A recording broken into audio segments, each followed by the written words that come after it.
Students say they are fed up with the strike at York University. They are staging a sit-in and they are demanding that all classes be canceled until this dispute is over. I don't have this personally, but some of my classmates, that their professors are still putting pressure on them to come to class, and that's not fair to them because they're being withheld from academic resources that they paid for.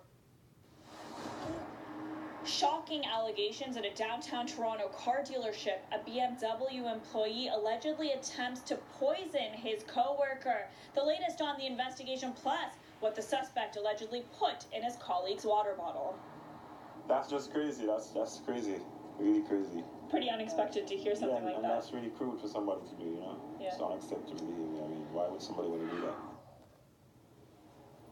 Good evening. A group of York University students say they're facing a possible suspension or even expulsion over their involvement in a protest during a strike earlier this year. They say the move is an affront to their freedom of expression on campus, but the university claims its complaints are not related to free speech. They're about ensuring the safety of all students on campus.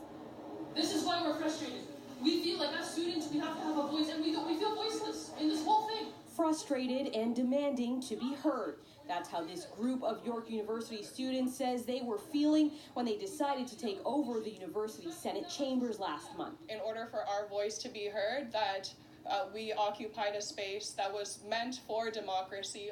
It was 3 weeks into a strike by contract faculty, and the parties were not negotiating.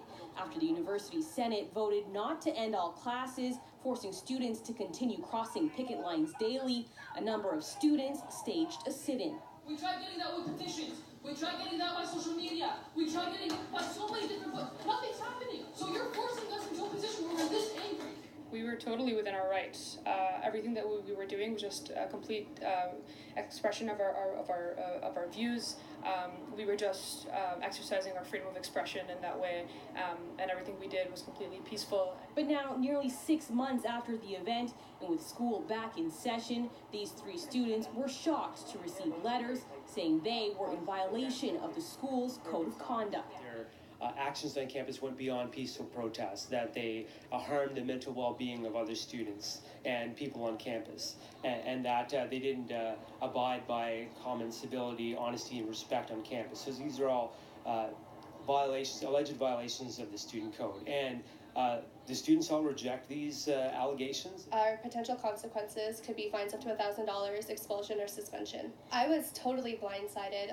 I was really shocked because this is supposed to be a social justice university, a progressive one, and so many times the administration had went on media and said, like, oh, we're aware of their views, we respect their views, they're our community. The university's student union president, Rowan Habib, tells City News she worries about the larger implications this could have. This is an attack on student activism. I think that this is going to mean a lot of different things for other institutions in the way that they follow suit in targeting students that are involved in political activism and asking their senior administrations to do better. City News reached out to York University, and a spokesperson confirmed that complaints have been filed against a total of 8 students. In a statement, they write, in part, the university has not and will not seek retribution against any student or community member simply as a result of participation in the recent lawful strike.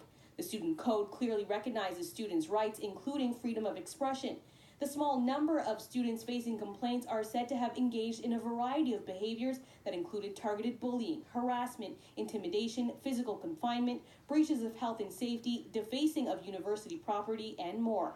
These students say those allegations amount to an extreme exaggeration of the events, and they say parts of the complaint they received lead them to believe they were targeted for a specific reason. At any given point in time, there were 100 people or thereabouts involved in this action.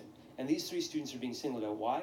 Because they spoke to the media. Right? It feels like simply for coming and talking to the media about my grievances with the university that has hurt me as a student, I'm now being punished for it. And it feels absolutely ridiculous and kind of unbelievable, actually. We're told a tribunal will be scheduled in the coming weeks and both sides will have a chance to present their evidence. The university tells us the process is a neutral one that does not allow any influence by university administration.